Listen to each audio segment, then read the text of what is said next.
We at Geek Speak are happy to tell you that BigRedBarel have teamed up with audible.co.uk to offer you a free audiobook of your choosing. All you have to do is register for 1 month free trial to claim your free audiobook. There are over 80,000 to choose from, like Mass Effect Retribution, or Winter of the World by Ken Follett, or even a radio series like Welcome to Our Village, Please Invade Carefully. That sounds like it would be a Doctor Who title. It's BBC Radio. Ah, that makes sense. Yes. So just register at www.audible.co.uk/redbarrel. The 3-day free trial means the book is yours to keep, even if you decide... Sorry, 30 day. Did I say 30 day? How many days did I say? 3. Did I say 3 days? You said 3 days. Did I? Well, it's 30 days. It's 30 days, guys, not 3 days. So you get to keep it, even if you cancelled during the trial. So sign up at www.audible.co.uk/redbarrel.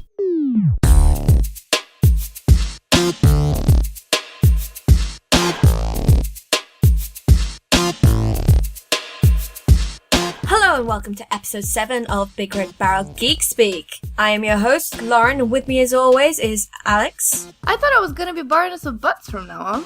If you want to be, but that's only been requested once and not followed up. Okay, Simon, can you please request that every time, because I quite enjoy this. Thank you.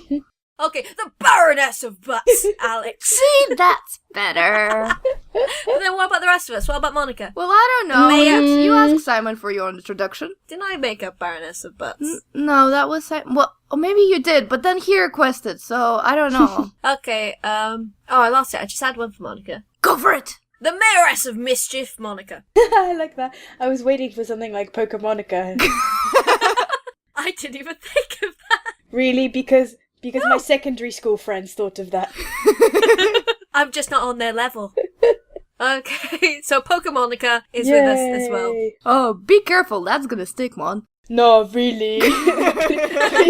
Is that so? Please tell me more about how a name I've heard since I was 12 is going to stick. Yeah, but you know, it being stuck with a 12-year-old and with slightly older but not any more mature people is a different thing. Yeah. I love Pokemon. It's okay. Yeah, I've got a lot of Pokemon. I've got more Pokemon cards now than I did when I was 12. That is true. It's all those fancy Pokemon events. Now I have loads of them. I know. I've got nice tins and like those little cardy things. And I've even got a set which I can't actually use to play with in an actual tournament. I've got they like those special ones. Oh. Yeah. They're like championship packs, like the people who won the tournaments last year. They released their packs, but they have different backs, so you can't use them. You know the saddest thing about those Pokemon events? That last event that they had those Pokemon plushies that they were giving away, and we were supposed to get one because we were helping to host the event, and then accidentally someone gave it away to someone else, and I didn't get my Pokemon plushie. Oh no! What plushie was it? I don't know. I think it was Fennec or someone else, but... Oh, Fennekin? Yeah. That's sad. I know. If I ever go to Japan to the Pokemon Center, which I want to one day, me too. I will get you a plushie. Ah, thank you. They have crazy merch. Some of the stuff I've seen, I follow this Twitter account, which is like actually just called Pokemon Merchandise. and some of the stuff they make, there's like Pikachu kettles. Really? That is a thing. It's just a yellow kettle with a Pikachu's face on it. Sure. That sounds amazing. I must have it. And all sorts of really bizarre stuff. It's like, why? But then again, why not? I got, before Christmas, I got a Santa Pikachu when I went to an event, which is super cute. But at the event, I was able to paint a Christmas tree ornament however I wanted. So I painted one like Gengar. Uh-huh. So I do have a unique piece of Pokemon merchandise. Most kids, it was mainly children doing it, and then me. And they were doing Pokeballs or just painting it random smudges of colour. And you were like, get out of my way. This is an artist coming through. I got my picture on my phone. I'm painting this and I made Gengar. That's a good Pokemon to make. I like Gengar. A completely spherical Gengar. Gengar is awesome. Okay, shall we get on to the topics of this week's conversations? Yes. Let's try. So, if you haven't heard in previous podcasts, Alex gets a little bit obsessed with games, and we tend to get the amorous adventures of Aunty Alex.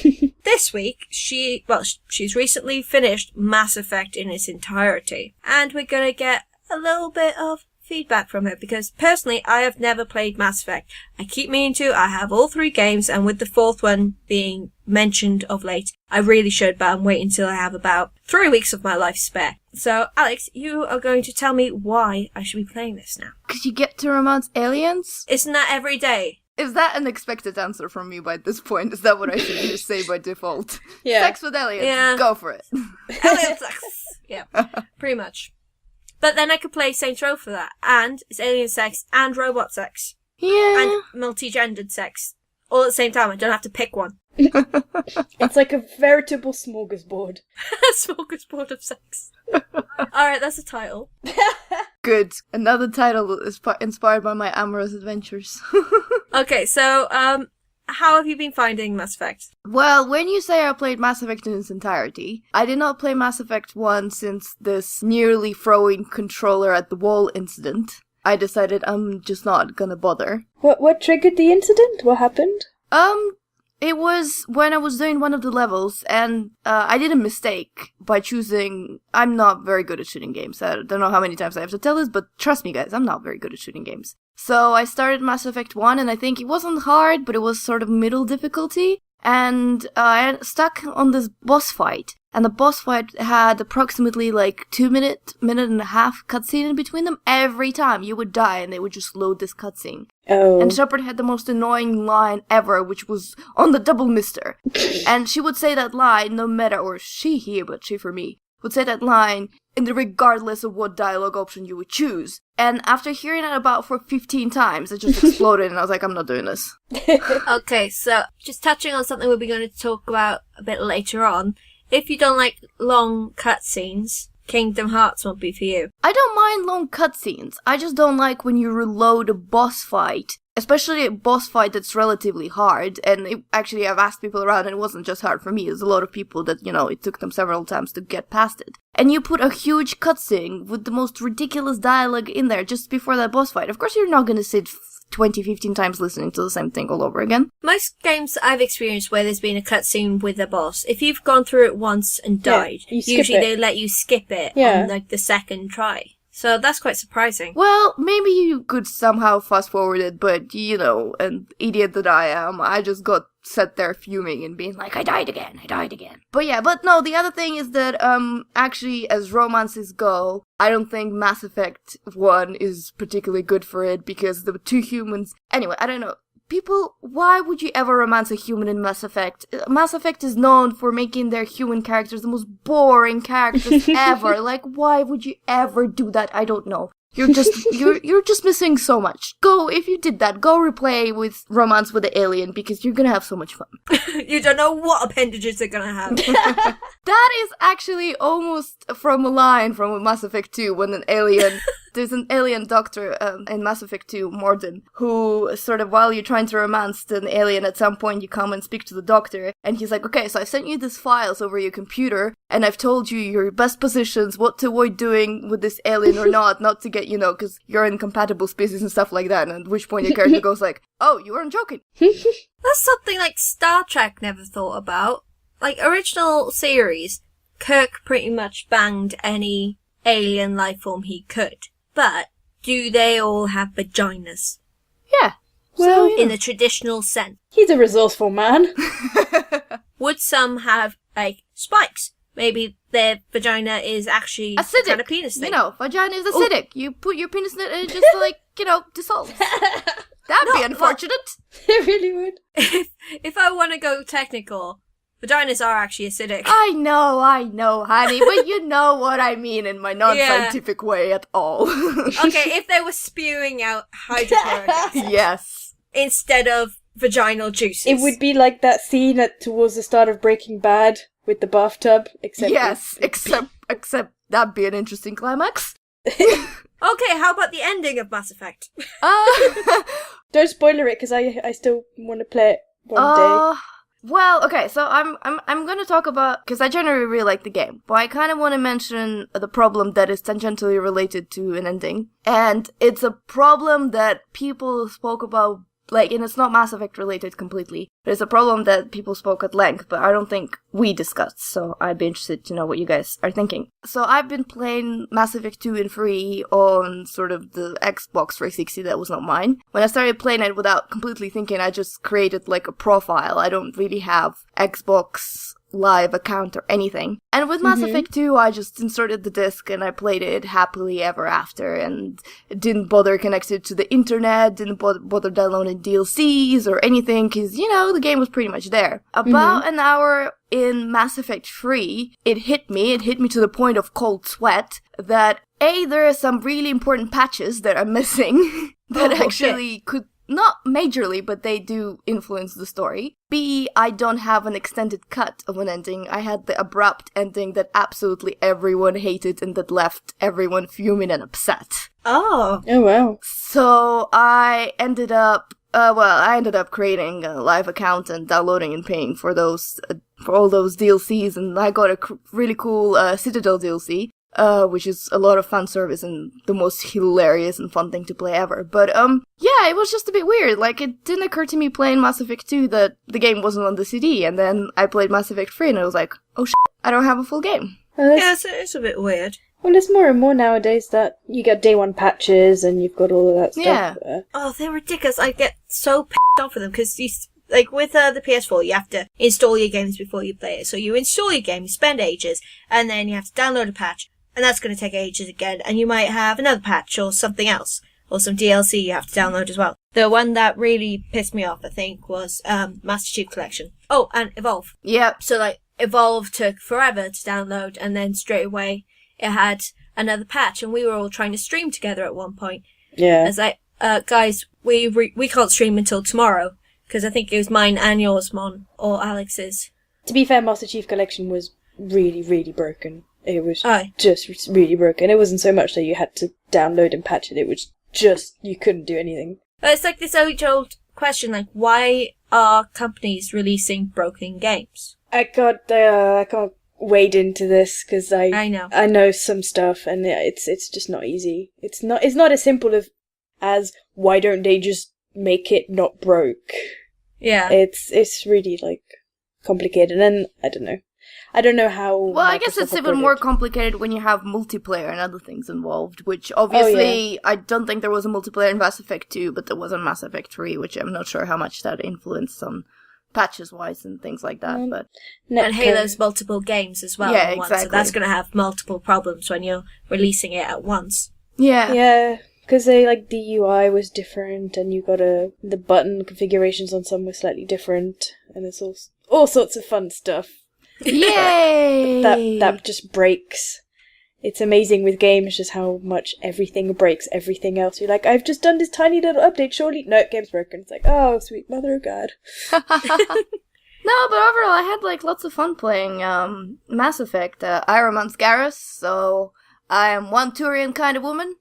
Nice. And well, I guess also one elf kind of woman, and I have a fiancé there somewhere, so maybe that doesn't really work exactly, but... You just like things with spiky heads. He doesn't really have a spiky head. He looks like a dinosaur.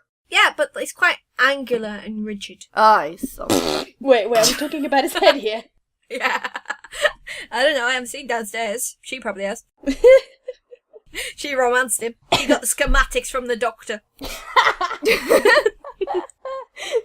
Can you imagine if there's an actual little blueprint that was part A goes into part B? It's like the IKEA guide. The sex IKEA guide.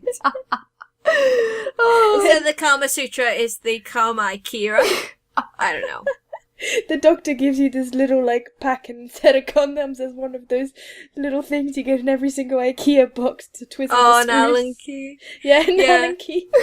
And there's no words in any of the directions. It's just random images, and you have to try and figure out which way is up.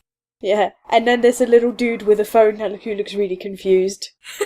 I'm glad you're enjoying this, people. I'm so glad. So, if you have heard the news about Mass Effect 4, you probably read the leak over on Eurogamer and had seen the rundown, which we have, and we'll put a link in the description below. It's not Eurogamer's leak, though, I think. Well, it's their article. I sent it to you. Okay. And they were about the leak, and they posted a video describing the leak. Okay. I haven't really dwelt into leak because I don't really condone what that person did. I just had a quick nose. It's going to be in a different part of the galaxy. Which we kind of already knew before the leak, but okay.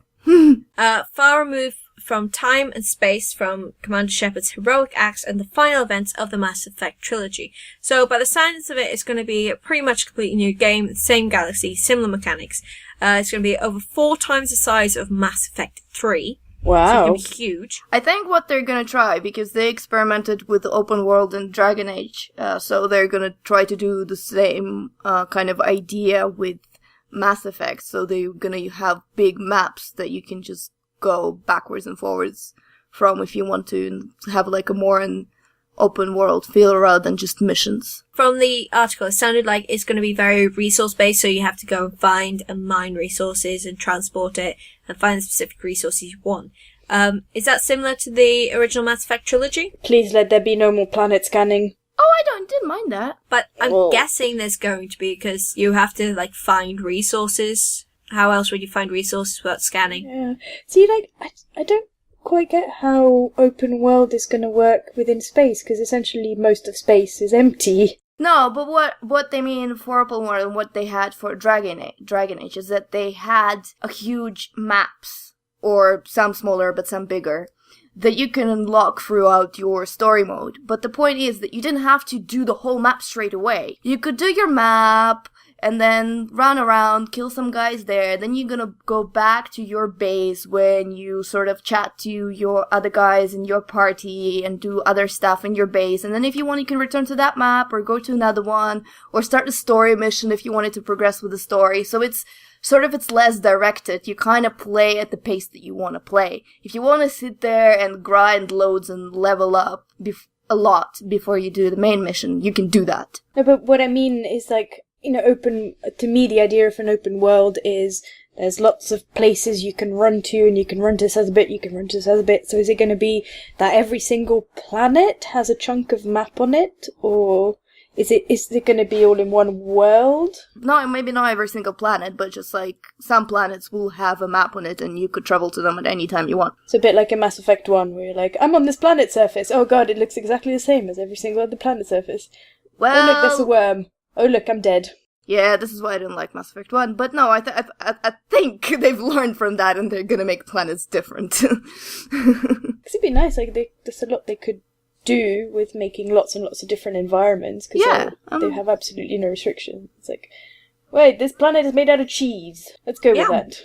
Well, you're laughing. You know, in Dragon Age, there is actually a cheese shield. What? Yep. True story. Really? A cheese shield? Yeah, there are some other food elements that you can fight with, but yes, you can find a cheese shield and fight with it. It'll melt. Unless it was, like, halloumi. No. Don't try to make logic happen. Logic is not going to happen. Oh, I like working stuff out. I know, but it's not the cheese situation where you have to bring logic. Logic is my friend. Maybe if the shield was just really smelly, no one would want to hit it. Because then they'd hit your shield, and then they'd just be like, I have to clean the sword. But then you have to carry your shield, and all your companions will have to smell it. Well, maybe they're making, like, French cheese with the green and blue bits. And then they fight with it loads, and it gets all moldy, and then you eat it. Because it's tasty. I hate blue cheese. It's horrible. Oh, I love blue cheese. It's pointless. No, it's lovely. See, Mon's on board with me. There's a cheese you can get in Corsica that has these tiny little worms in it. Oh, the maggot cheese. Yeah. They just dump maggots into the cheese, and they start eating the cheese. And then you eat the cheese with the maggots. I prefer which worms. Has been digested. I prefer worms in the tequila. At least you know that's sterilized. Oh, jeez. No, that creeps me out. I want... So you're okay with maggots, then? But no, I'm not okay. I'm not going to eat maggots. it. I've never... Live maggots. I've smelled one of that cheese once. I've seen it cut and seen the worms wriggle out. Oh, okay. Can we move on to something? Okay. I had enough. We all watched a very good film this week. Over the last couple of weeks. I don't know if you've heard of it. It's called Avengers: Age of Ultron. Have I seen it? I don't think I did. I think you may have, Alex. I think you may have. How do you know? Because I was sat like 3 seats up from you. Oh, damn it. And my cover was blown. I was trying to pretend I was a popcorn. And we had burgers. I had burgers. You did, I didn't. I had hot dog. Yes. Very riveting conversation. I know, aren't we all excited? I think we all had some differing opinions on this movie. I really enjoyed it. I think it was the better of the two Avengers. What about you guys? The better of the two Avengers. Yeah, I preferred it. I found it had a lot more humour. There's a lot more development of the secondary characters, and the inclusion of Scarlett Witch, who I'm a fan of, was well done. And there were some little nods to her comic book storyline, which I kind of squeed at in the cinema. Me and Rick, who is in charge of the... was it? No, it that was look when, with a certain someone. When Vision picked her up. Well, that's spoilery bits. He just picks her up.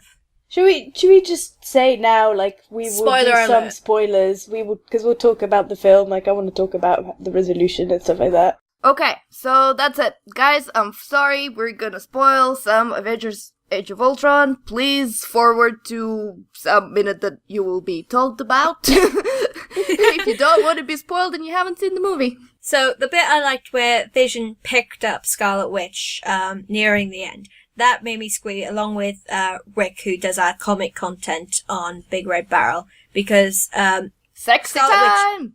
Scarlet Witch in the comics actually marries Vision. What, wait, which one's Vision? The one with the gem in his face, yeah? Yeah, Yeah, Paul Bettany. Okay. Yes. Jarvis 2.0. Yeah.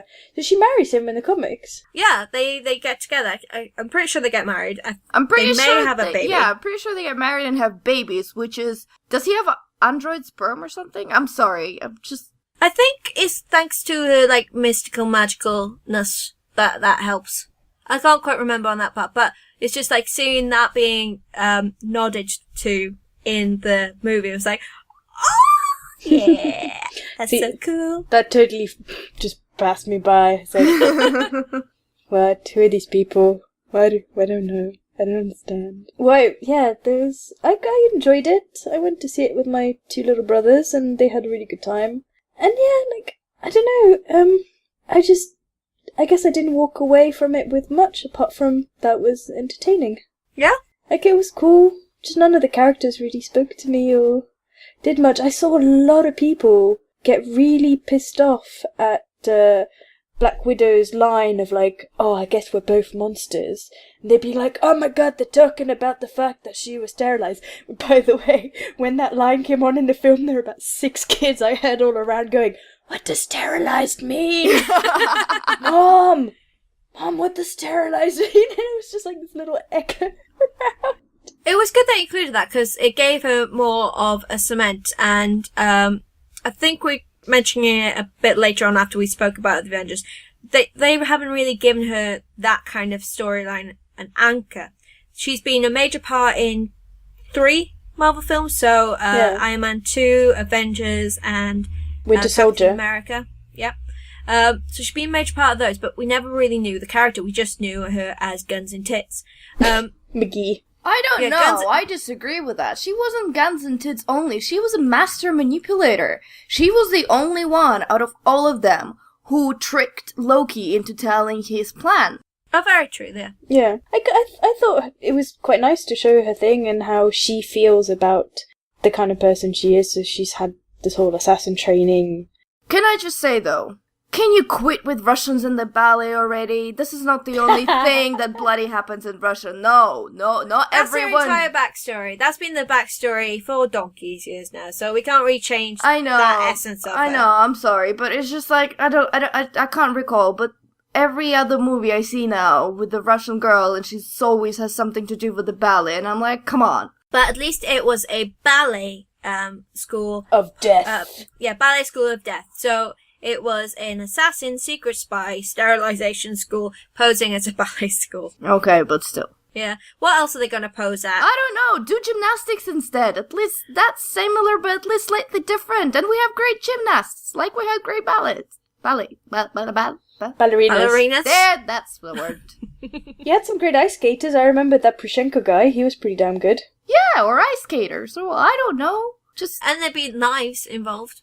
yeah. Oh, yeah. How cool would that be? So they, like, ice skate around and then they just take a knife and it was their ice skating blade all along and then they stab someone. It would be like a super cool version of what's that lady in The Watchmen that had creepy feet? What? What? Do you not know The Watchmen, the spy movie that came out not that long ago with Colin Firth?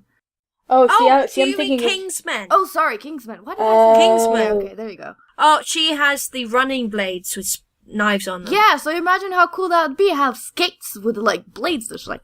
And you don't have to have your legs cut off No. when you knee down for them. Or you could just use ice skates, which have blades on them. That's what I'm saying. Yeah. Figured it out. Get on it, Joss. Well, Joss isn't there anymore. I He's know, not doing the I Avengers know. anymore. Aww. Love you, Joss. I do have to say that the realization came to me not that long ago. So Joss Whedon, Buffy, and Avengers. Does anyone else think that Hawkeye is Xander? He is the Xander of the Avengers, totally. It's like just hit me. I was like, yes, he is. Very, very sad Xander. I'll take your word for it. Yeah, because he just makes, well, not so much in the first film, but in this film he had a lot more humour. There's a lot more to him. That's why I liked it again. No, but it's more that he's not a very special guy among the group of superheroes. Like, Xander was surrounded by the Witch, by, I think, what Annie was, like, ex-demon, and Buffy the Slayer, and here is Hawkeye, and he has the demigod, the Hulk, Black Widow, who just generally kicks ass, and the super clever man, and, you know, a living legend, and he's just, I shoot arrows. But Black Widow doesn't have any superpowers either, like she's just... She did get put through similar things as Captain America. Yeah. So he's the only normal dude in there. He's Team Humans. What, they're like... She had like a super soldier kind of serum. Oh, okay, I didn't know that. Yeah. Yeah. She got injected with some concoction in her youth, so that helped her become the soldier she is. Oh, okay. See, I didn't know that. Well, that is in the comics, I believe. I don't know if they've transferred that over to the cinematic universe, but that's what the backstory is. As far as I don't remember seeing any mentions of it, which is why I just assumed that she was similar to Hawkeye. I find Hawkeye quite funny. It's just like, I got my splody arrows, y'all. Like, cool. It's like, you could just use a gun. It would well, do he the does make same. fun of it in this movie. I think it... Yeah, I like that scene with Scarlett Witch where he's just saying, right, it is ridiculous out there. We are fighting robots, and I have a bow and arrow. Yay! Yeah. I did giggle a lot Yeah, at that was that. a nice scene. Like, the whole film I thought was done well. Like, it's that kind of problem of escalation. Like, so they were fighting crazy stuff in the last one, and I was like, it's like in Naruto, you know, all of a sudden it's like, oh no, this guy knows the 9th power of fat jutsu, whatever, Ninge Bananarama, and like, this technique has never been seen, and oh my god, and it's like, and then they beat him somehow. And then it's like, oh no, but now there's this guy, and he's like even more powerful, and it's like, wait, but you just told me that this other guy was like the most powerful human being alive. It's like, well, we were fucking with you. Here's another one, because this is making money, shut up. And this felt a little bit like that. It's like, God, okay, well what next? Like, how do you just keep escalating this? Crazy fight scenes. There was a lot of ways they were trying to get to the next bit, because this is coming to the end of the third phase, and we've got the start of the second phase, start of the third phase, with Ant-Man in July. I think it's July 17th. Isn't he finishing the second phase, though? I thought you started No, the I third. think he's finishing it. I'll check my notes from like 2 episodes ago. That is why we have a lot of notes, because I can refer to any crap I have said previously. Well, sorry, I was just listening to someone today, and they said second phase, like another podcast. So I'm my knowledge comes from them, so it might be wrong.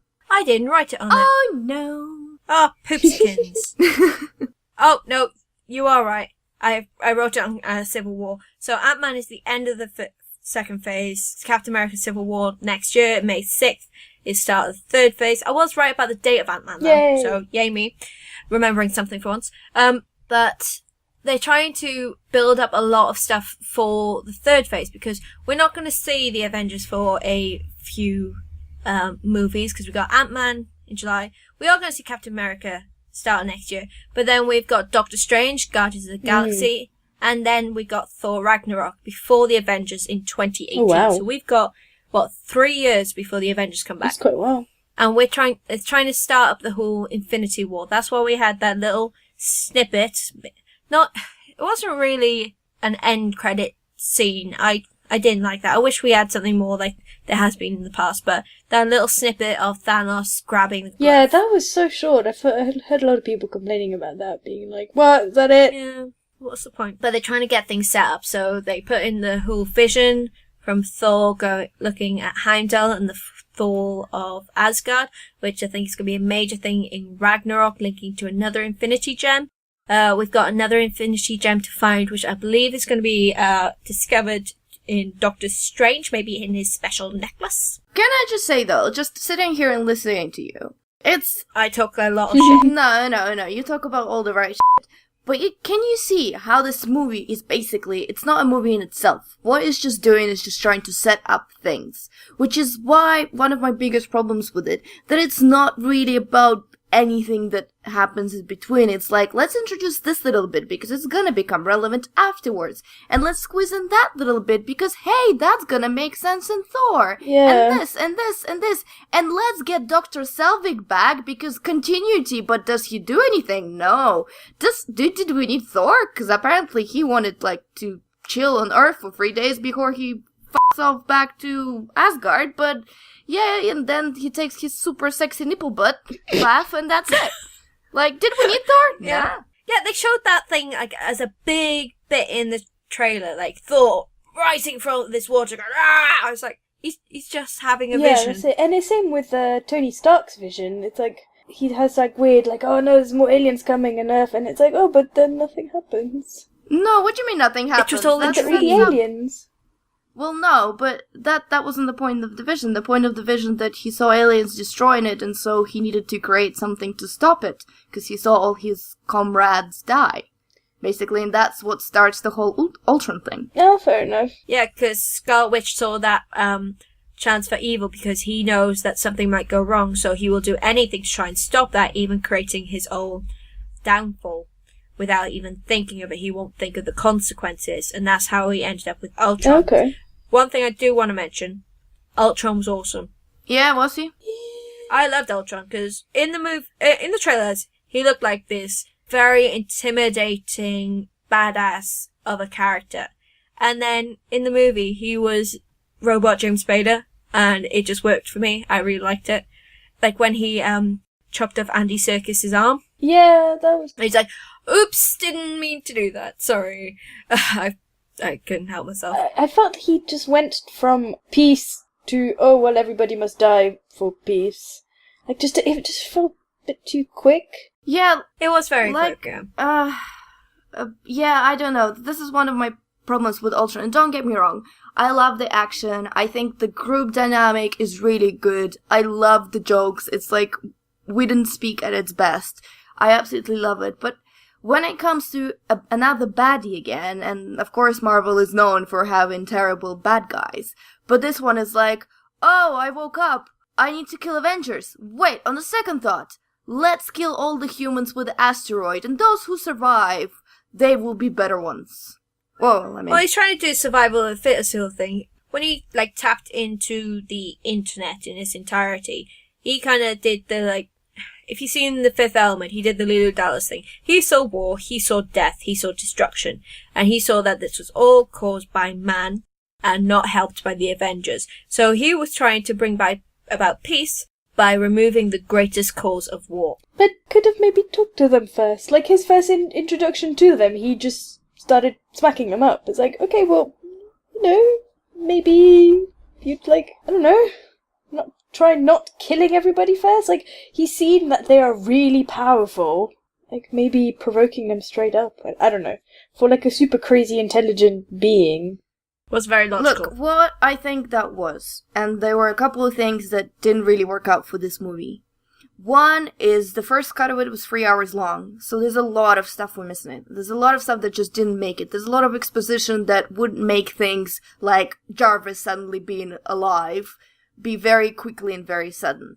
And Loki's meant to be in it. Yeah, but that's okay. There was too many faces, and I'm the biggest fan of Loki out there. But you know what? We don't need another Dr. Selvig there. Just appear and make fun of Thor. And what else does he do? I have no clue. And obviously, another thing that they had to rejig a lot of their schedule and a lot of their plans because they found out that Scarlett Johansson was pregnant. Oh, so I'm pretty sure she had a very different plot to what they ended up with because they just couldn't do things that they wanted to do with her.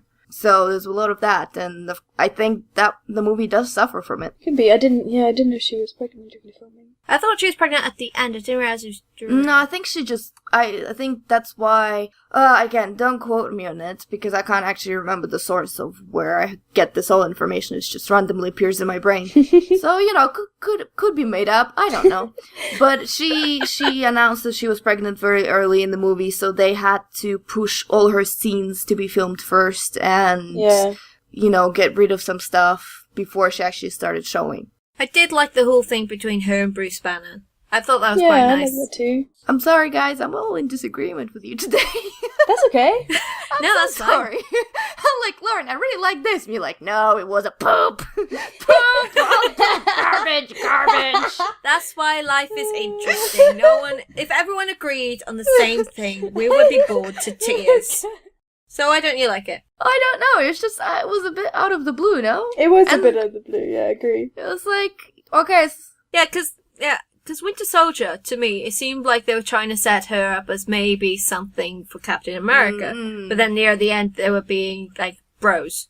But then it was quite ugly, but we hadn't really seen her interact that much with the Hulk prior to this at all. So we don't know what happened between Avengers and Age of Ultron, where they got closer. Yeah, I don't know. The last time I remember her being terribly afraid and, like, literally shaking when he started turning and hulking out, basically. And then the next time I see is apparently they have whole lullaby routine going on. Yeah, that was weird. Yeah. But, like, it's been so long since I watched the other films, I just assumed that I'd completely missed that bit and forgotten about it. I was like, oh, they probably told us about this. Yeah, it's fine. Yeah, I've only seen Captain America once, so did they do something like that in that? I don't know. No, but Cap does make, like, a little funny joke when they have the whole flirting going on at the party, and he does sort of kind of flirtatiously hints at, their kiss and Captain America, and Banner's like, What? How'd you know? What do you know? Tell me. So when I was preparing to go to the cinema, I usually have to wear about 5 different layers of clothing. So I popped into my local Primarché, or Primani, if you will, to pick up a new t-shirt and cardigan. And they have quite the line of Marvel branded products now. It's been building up over the last couple of years. I've got a few from them. I had a dress, I had a backpack, but of late the female Marvel line has expanded. It's not fantastic. It's all kind of the same print. There's an Avengers logo t-shirt with, I think it's Thor, Captain America, Hulk, and Iron Man behind it. There's another dress with the same print. There's a pair of shorts with the same print. There's a pair of denim shorts with like holes in it and the print's covered over it, jumpers and stuff. But they're all of the same 4 characters. It's always including Thor, Iron Man, Hulk, and Captain America, or it's just random comic panels which has Spider-Man and things on it. You never really see the females, which is quite interesting. Yeah. A lot of places now are starting to incorporate more female geek wear into their lines. Also, I was going to say, I don't know if those places that incorporate them are the official, like, licenses. The ones in Primark are. They're licensed. Yeah, but they don't have Black Widow and stuff, or Gamorga, or whatever on their things, like you said. Gamora, sorry. Gamora, yeah.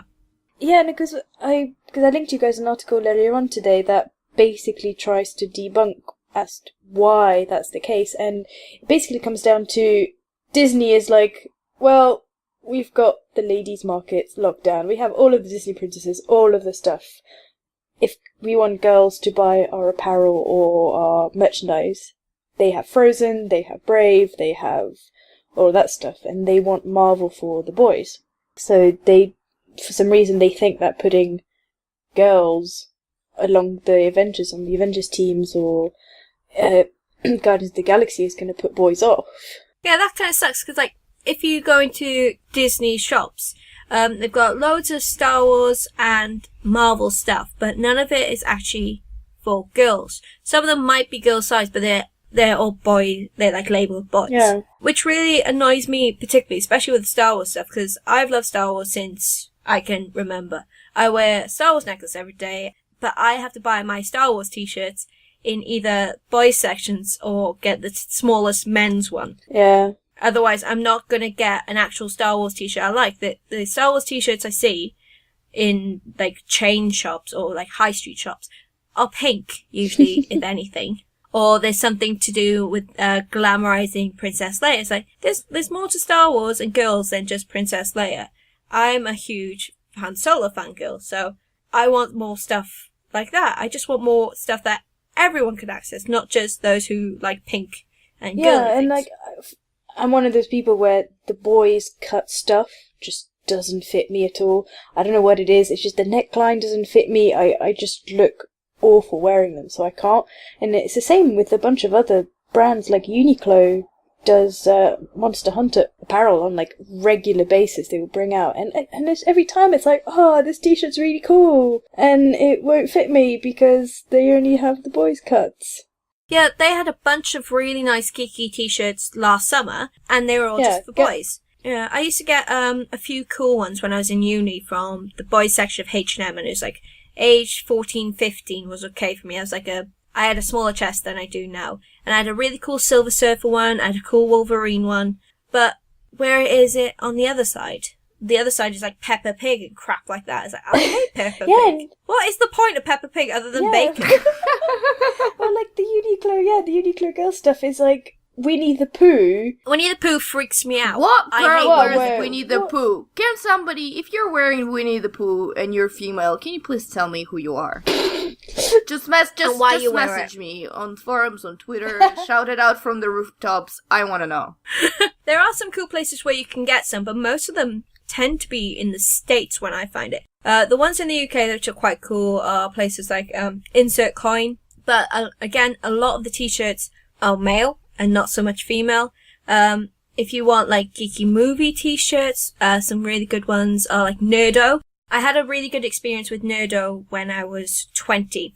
I was obsessed with Evil Dead, absolutely loved it, and I was trying to get a Shop S Smart t-shirt, which is the store that Ash works in at the start of the third Evil Dead. Couldn't find one in female anyway, so I actually contacted the shop, and they made one specially for me. Oh, that's nice. really nice. They liked it so much, they started making them for general sale in female sizes, so that was really good.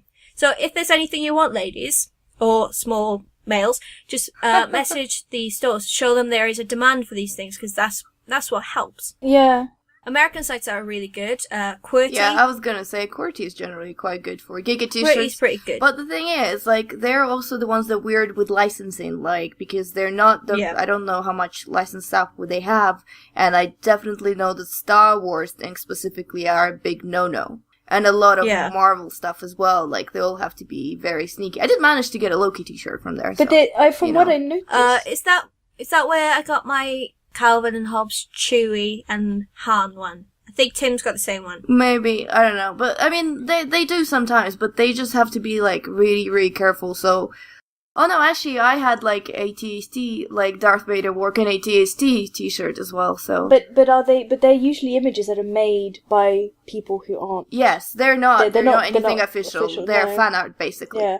They're really good quality fan art. Yeah. There's a brand in the States called Her Universe, and they're licensed by Disney to make female nerdy clothes. So they like make dresses in the style of Han Solo's uniform, skirts and more dresses with Imperial Stormtroopers and Darth Vader, t-shirts with Captain America symbol, everyday cosplay. Like, you can have a dress with a hood, make you look like an Ewok if you wanted. But I think you were looking at them the other day, Monica, and you said you weren't sure about them. These were the Hot Topic ones.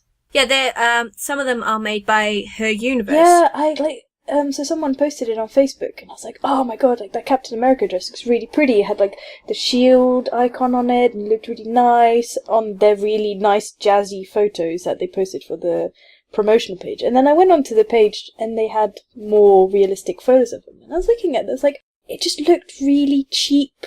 The fabric looked cheap, the seaming. Most of them seem to be like kind of the jersey style, like t-shirt style ones, so they're not lined. No, yeah.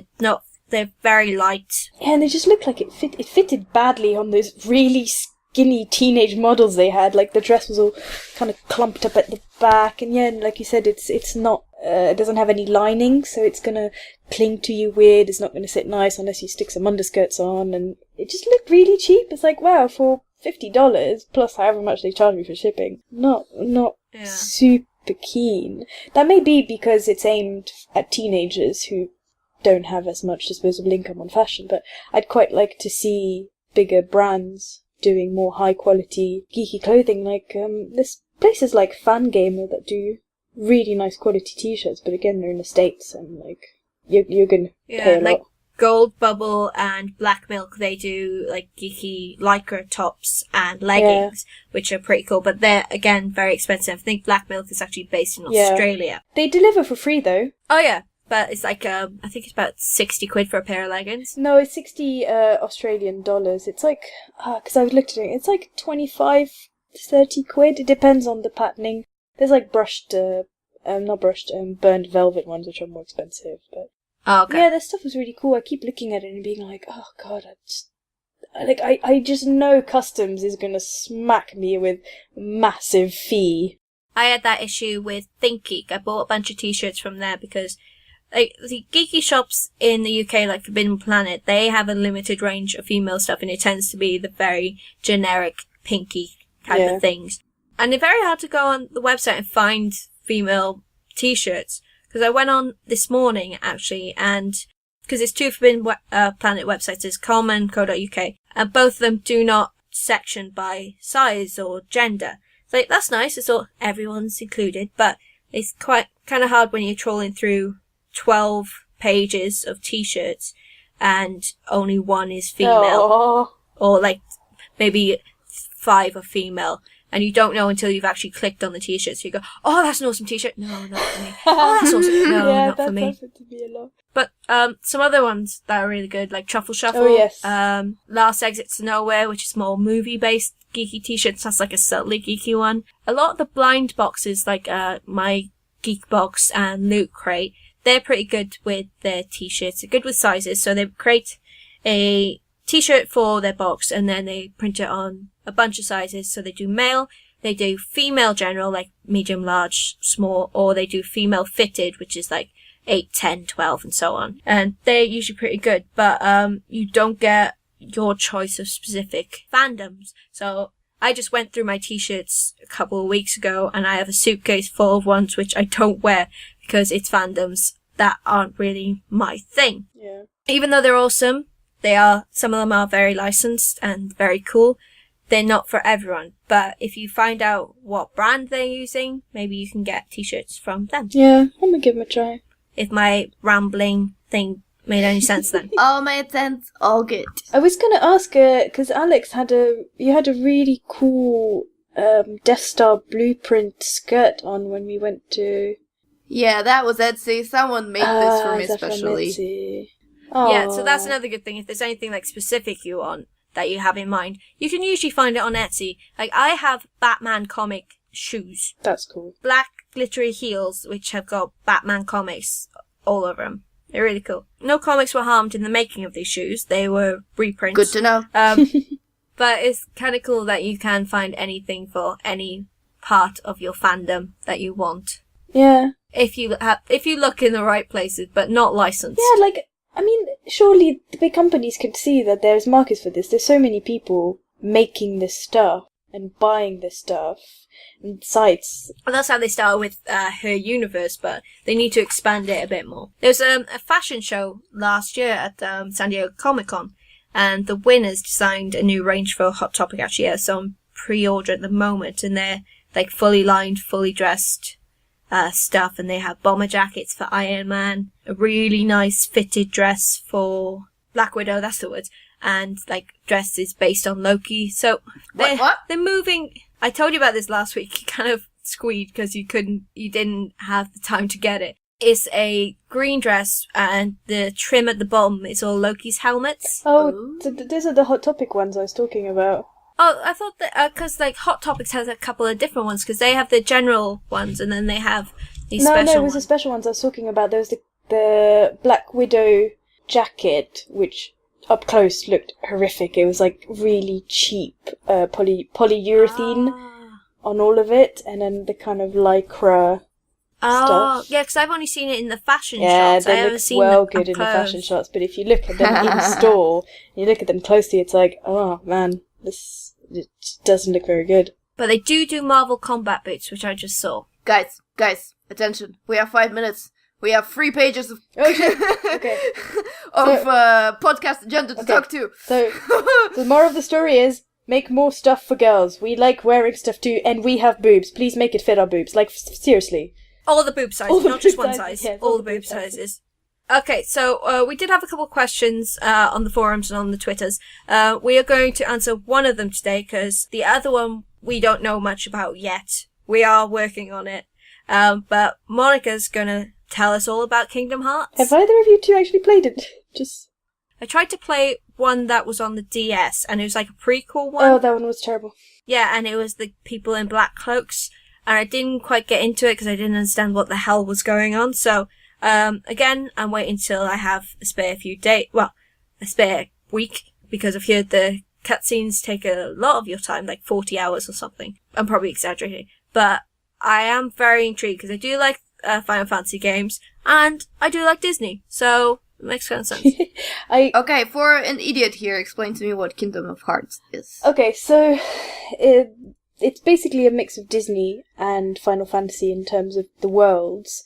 In the first one, for example, you play as this kid who looks straight out of Final Fantasy, but like Cloud is there, and Tifa's there, and Aerith is there, and Leon, and a bunch of other people. But you go to these worlds that are really Disney-esque, or they are Disney worlds. So you go to Alice in Wonderland's world, you go to Aladdin's world, and there's like a really nice version of the Disney movie that you kind of play through, and it's a third-person action RPG. So you can level up your characters, and you've got Donald and Goofy are your partners. Or you can get the person from that world, so you can get Aladdin to join you, or you can get the Little Mermaid to join you, or Tarzan comes and joins you. And they're just... The first game is the one I actually really like. Played a lot of the others, and I just none are as good as that first one. It was just like, the world designs were great, and the items were great, and there's loads of fan service. Loads and loads of fan service. There's Moogles! You can have Moogles running around doing your post office.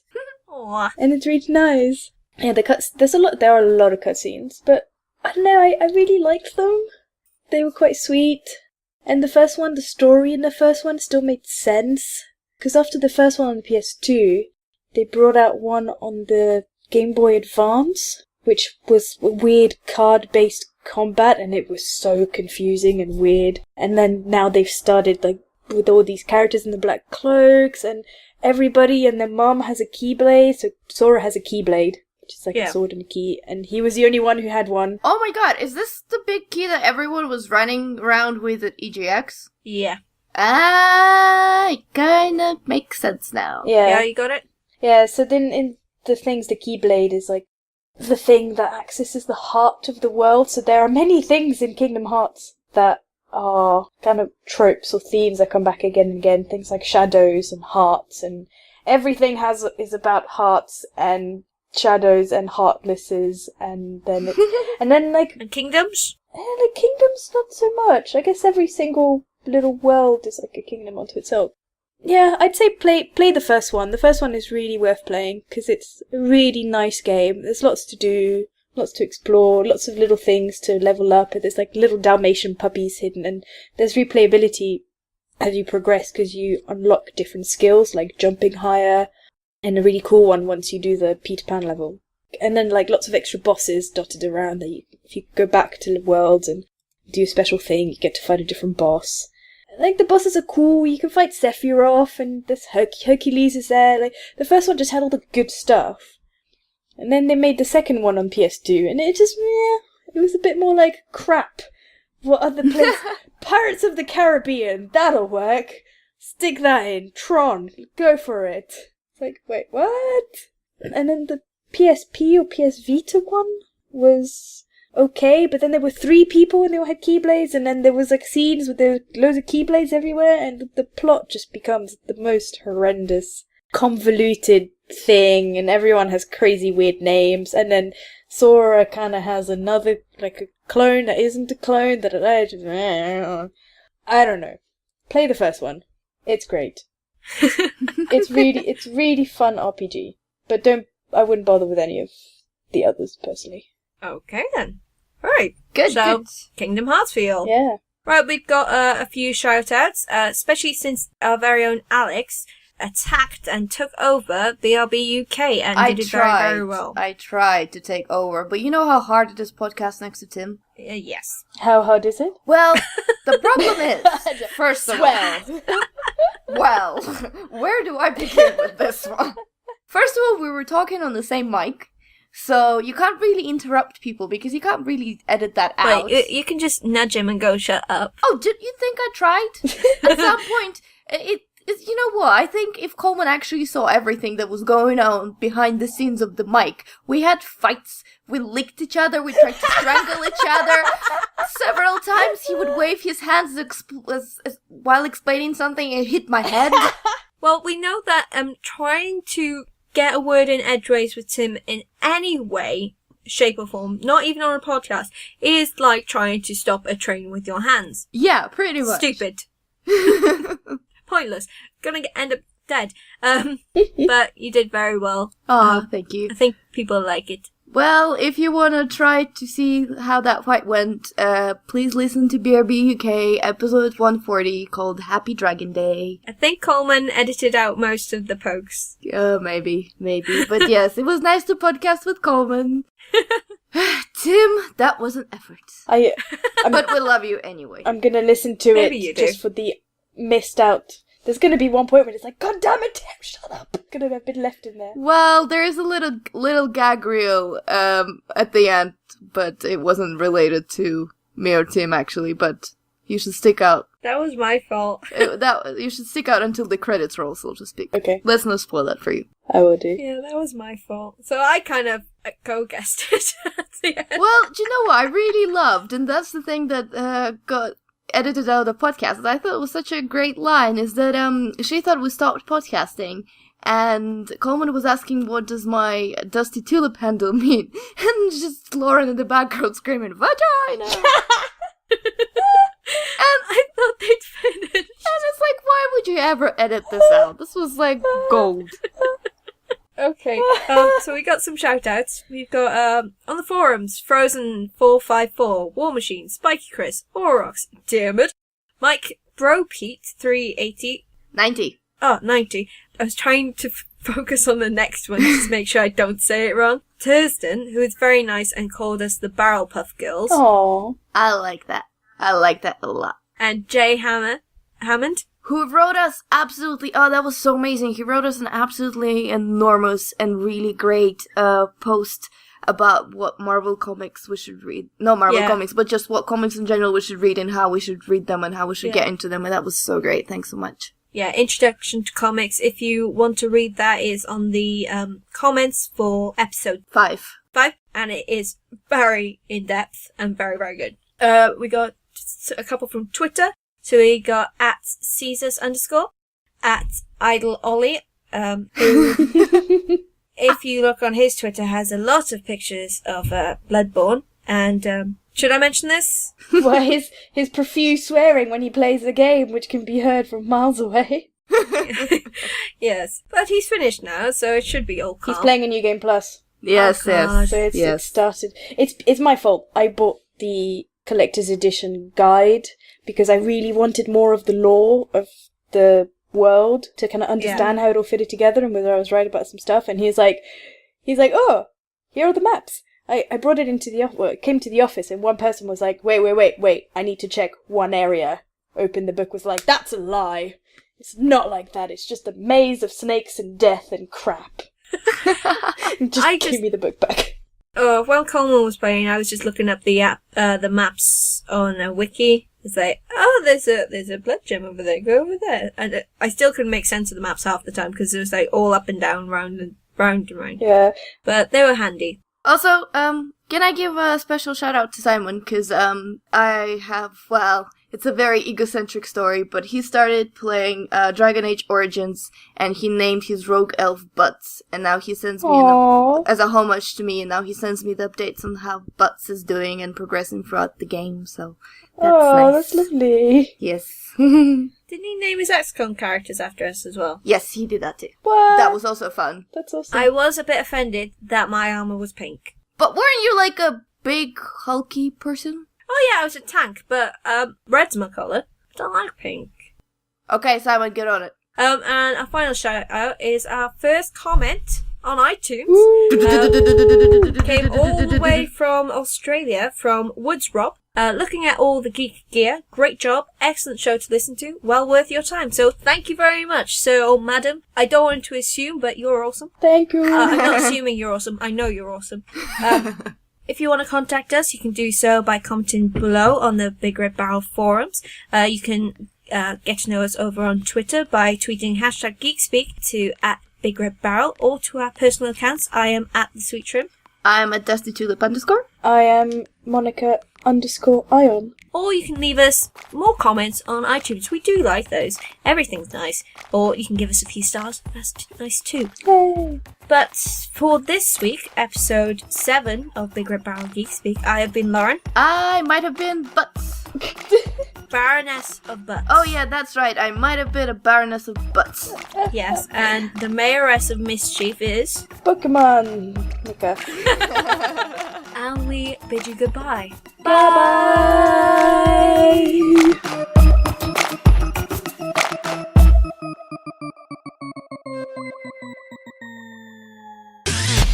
You and your ears are quite welcome for the podcasting goodness that you just heard.